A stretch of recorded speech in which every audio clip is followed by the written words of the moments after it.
All right, Shalom Akim. First and foremost, I want to begin this lesson by giving all praise, honor, and glory to Yahweh Ba'ashem Yahweh Shah.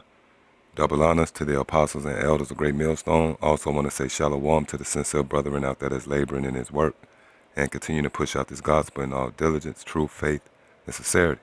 So yeah, I just wanted to go into a quick lesson concerning coming into this truth and being a servant of Yahweh Ba'ashem Yahweh Shah. Performing the services and the duty of the Lord, all right? Which, when you come into this truth and you serve Yahweh Ba'ashem Yahweh Shah, you're going to be hated, you know? And that's a stumbling block for a lot of men who have henceforth fallen out of this truth, who are no longer continuing the faith, because they felt as if when they come into this truth, they was going to be somehow celebrated. But it's going to be totally opposite, because what we stand for and what we push is a different vibration. It's a different energy from what this world accept, what this world embrace is pretty much totally opposite spirit than what we pushing out. So they're going to, by nature, refrain from what we pushing, all right? This world is built on lies. This is a superficial world, man. It's fabricated. It's like a gigantic Disney world, man. It's a fantasy world, all right? Where you can act out your fantasy. But what we pushing is the unadulterated truth, man. This is the pure 100% truth, which that can't coexist with this world. That's why really our main goal is to push this word out to the elect, man. Matter of fact, I got a scripture queued up, but since I mentioned that, let me get a quick precept. That's 2nd Ezra, I believe is the 9th chapter and the 13th verse. Yeah, it says, "And therefore be thou not curious how the ungodly shall be punished, and when, but inquire how the righteous shall be saved." Yeah, so that's the goal, all right? That's the objective. It says whose the world is and for whom the world is created. So we should inquire about the righteous. That should be your mentality, to teach this word to the elect, man. Matter of fact, stand in 2nd Ezra. This is our 2nd Ezra, the 8th chapter, in the 51st verse. "But understand thou for thyself, and seek out the glory for such as be like thee." Right? So when we push this word, it's of importance to look to teach those who are like you, man. Meaning your concern is not on the people of this world. Why? Because the people of this world is not going to be in harmony with you, man. The people of this world is enemies. That's why the Lord said, Salaki, to be friends with this world is enmity with him, man. All right? Because it's two different contrasts. This world is built off wickedness, man. The Lord said his eyes are too pure to behold the wicked, man. So the Lord is not dealing with the wicked. And really when you go into that precept I just quoted, where the Lord's eyes is too pure to behold the wicked, that's pretty much dealing with his knowledge, wisdom, and understanding. The Lord is not going to share his wisdom on the people of this world. Because again, this world is dead set against what we push, all right? It's a battle. It's a battle in that. When you go into the book of 1 John, the 3rd chapter, and the 13th verse, it says, "Marvel not, my brethren, if the world hate you," right? So you shouldn't be surprised that the world is coming up against you, man. Even your own family come up against you, man. Why? Because they are not of the light. Scriptures tell you that light have come into the world and the darkness comprehended it not. And really, a person that is what I'm looking for, unfamiliar with something, they perceive it as a threat. You go into the wild, all right? You go into the jungle or the forest, and if you don't belong there, then the animal instinct is going to be to attack you, man. Why? Because they are not used to seeing you, man. You foreign to him. And a person pretty much, something that they don't understand, they get on the defensive about it.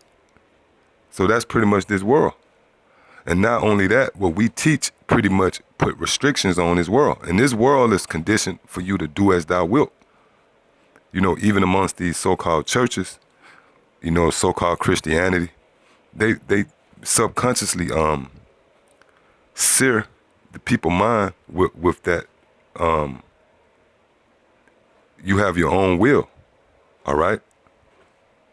You control your own destiny type of spirit. But what we pushing is pretty much restrictions, telling you that you got to be in a certain order. You got to walk a certain way. So that alone creates a certain level of resistance, man. All right? This is the book of Amos, 5th chapter and the 10th verse. They hate him that rebuketh in the gate, right? So just like 1 John 3 and 13, marvel not if they hate you. They're going to hate you. Why? Because you rebuketh. You tell them that being a homo is going off and you're going to be destroyed for that. You tell these women that they should seek to please their man and humble themselves and be in subjection under their man. They not with that, man. They was taught since they was little pissy tail girls, man, that a man should bow to them. So when you rebuke them, they hate that. That's foreign to them, being in this world. All right? That light and darkness can't coexist. You know, if you've been asleep in a dark room, somebody come and turn on the light, your first instinct is get that light out of my face, turn that light off. That's the reaction you're going to get from these people, man. And they're going to respond with hate. That's the natural instinct. Because wickedness and righteousness is enemies, man. So it says they hate him that rebuketh in the gate, and they abhor him that speaketh uprightly. And this is not nothing new. This goes all the way back, man. This goes all the way back to the time of Moses. All right, all our forefathers. Pretty much all the prophets. The prophets are hated, man.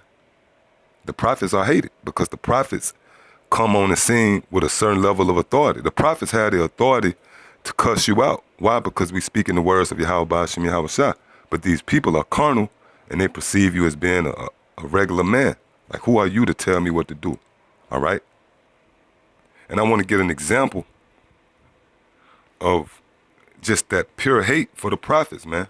And the fact that this actually goes back and it's not going to change now. In fact, it's going to be more intensified. It's going to be worse because this was the wickedest kingdom ever erected, man. So you know you're going to be really hated on this side. This is 1 Kings chapter 8. And I think that's chapter 22 and verse 8. Let's see. Yeah, this Salakia is 1 Kings 22 and 8. It says, and the king of Israel said unto Jehoshaphat, there is yet one man, Micah, the son of Amiah, by whom we may inquire of the Lord. But I hate him.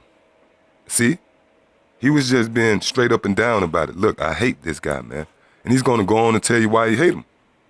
For he doeth not prophesy good concerning me, but evil. And Jehoshaphat said, let not the king say so. Right? So this guy, he just kept it real. He said, look, there's a prophet that we can deal with. We can inquire of him. All right? Concerning a certain matter. But look, I hate this guy, man. And he went on to tell you why he hate him. Because he prophesied nothing good concerning him. And that's why these people hate you, man.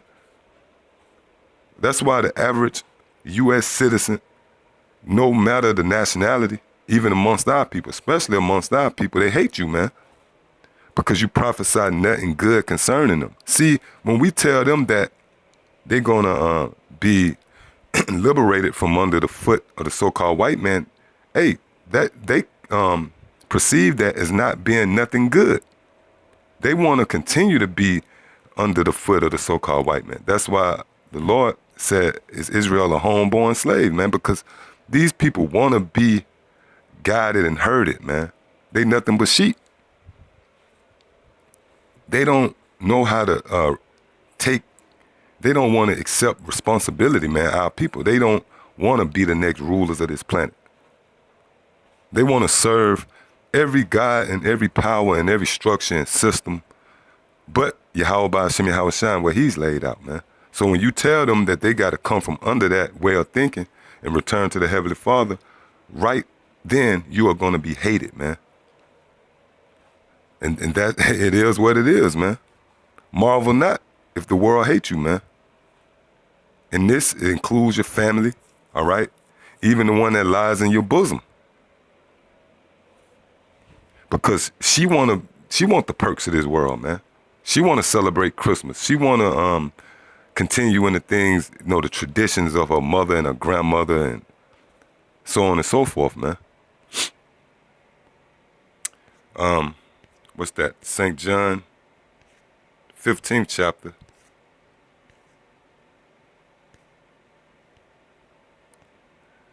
I think that's right, 18th verse. If the world hates you, ye know that it hated me before it hated you. And the world did hate Yahushua, man. The world hated Yahushua. Because Yahushua was an austere man. He was serious. He was about his father's business. And he came to set things straight, man. He pretty much reproved, rebuked, and cursed Israel out. And they didn't like that, man. All right, you really believe the Lord suffered one of the most horrific, if not the most horrific death in history because people just, because he wanted to do that or it was just coincidence. No, man, it was that pure hate that they had for the Lord, man. And the Spirit of the Lord has rested on the sincere men here at Great Millstone, so by default, the world is going to hate you as well. And the Lord telling you point blank, he said, if the world hates you, you know that it hated me before it hated you. Verse 19, if ye were of the world would love his own. Yeah, and we are not of this world. We are in this world, but we are not of this world. We don't share the same ideas, all right? The same things that move you people. The same things that make you cry or make you happy. It don't affect us, man. All right? We're not in harmony with you. We're not of this world. But because ye are not of the world, but I chosen you out of the world, therefore the world hateth you. And the world do hate us, man. And again, this is something you got to digest. You got to be able to deal with that. Because a lot of men, that's a stumbling block, man. There's a lot of guys out here that's not built, they're not built tough, man. They emotionally fragile and they need to be accepted. They need to be wanted, man. And just that feeling alone makes you fall out of the truth, man. Because you can't deal with being hated. You can't deal with people riding by the camp, throwing up their middle fingers. Once you guys go get a job, you see the hate on the people's face, man. And guys can't deal with that, man. They can't deal with their woman begin to look at them with an evil eye, or their mother and their family, their brother, their cousins, cutting them off, not fucking with them no more, really hating them. They can't deal with that. So they rather have the love of the world than the love of Yahweh Ba'ashem Yahushua. Verse 20, remember the word that I said unto you, the servant is not greater than his Lord. If they have persecuted me, they will also persecute you. If they have kept my saying, they will keep yours also. And that's why you can't, just sit down till you blue in the face with a guy, man. And we ain't in those times, man. When you first join the camp, you will sit out there for an hour trying to convince somebody. Now, we push the word out there. We see a guy with that strange look and they scratching their head. We just dismiss them, or we just all together ignore them, man, and keep teaching. Because the Lord said if they kept my sayings, they would have kept your sayings, man. Because we speaking in harmony. We speaking the same thing the Lord spoke. So they didn't believe him back then, and they didn't attain it and retain it back then. They damn sure not going to retain it now. Verse 21.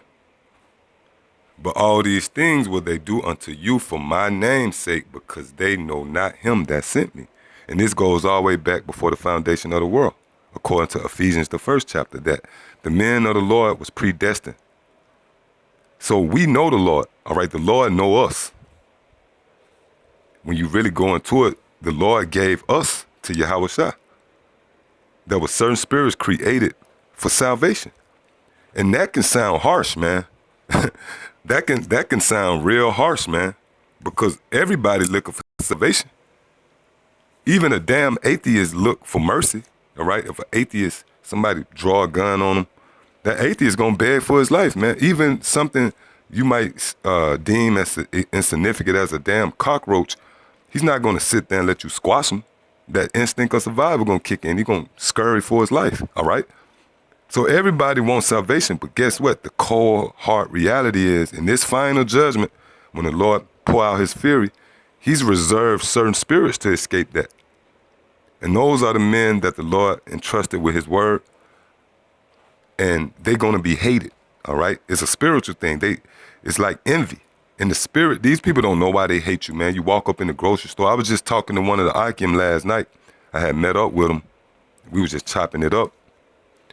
And, yeah, I was telling him about a little new job I just started. Just got there, man, a day and a half ago. Day before yesterday or some shit. And the main guy, Jake, the supervisor, he just was acting like a little bitch, man. He had a real bitchy attitude, man. But see, it's spiritual. In the past, I would have been fired, cussed the guy out. But I understand that that's just the world hating me, man.